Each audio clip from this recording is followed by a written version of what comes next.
early years in the Air Force like? 1980s, different time period than my stint active duty. Yeah.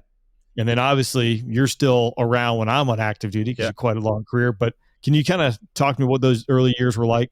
Yeah, it was a great time to arrive in a fighter squadron. So, after IFF, pilot training, IFF, one of the things was there were no training breaks. So I finished OTS on, like a Friday, and 2 weeks later I started pilot training. I finished pilot training on a Friday, and the next Monday I started IFF at Holloman. I had 2 days to get there. I finished IFF and had about a week off and started FTU. I went to these 2 survival schools, and so I made it to my first squadron as Second Lieutenant Holmes, and I was mission ready and at my second red flag when I pinned on first lieutenant. So one of the changes was there were no training delays, and you could just bang right through the training courses. The old F-15As we were flying at FTU, they had a radio and a half in them. They had a 24K radar. Most of them did not have an RWR. And so I made it to Langley into brand new off-the-line C models with video tape recorders, which were really cool. Instead of having to carry a tape recorder and using a 35 millimeter film projector through your gun camera.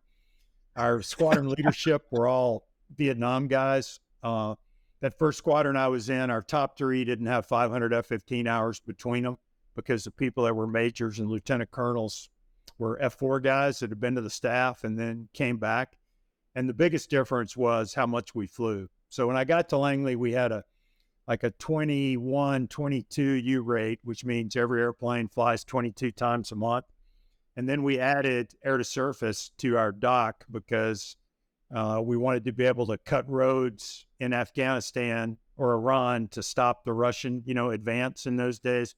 And so we went to Dare County, another 12 times a half. And so we went to a 23 and a half U rate. So the big thing was that I flew 300 hours a year those first 2 years, which means I flew between 20 and 25 times every month, which means I flew almost every day, and then a surge week where I'd fly 10 times that week. We did not brief or debrief nearly as well as the guys do now, but we flew a lot. And guys said things like fighter pilots are made with the engines running and the canopies down, which meant, debriefs, that's all good, but where you're really going to learn is flying, so let's go fly.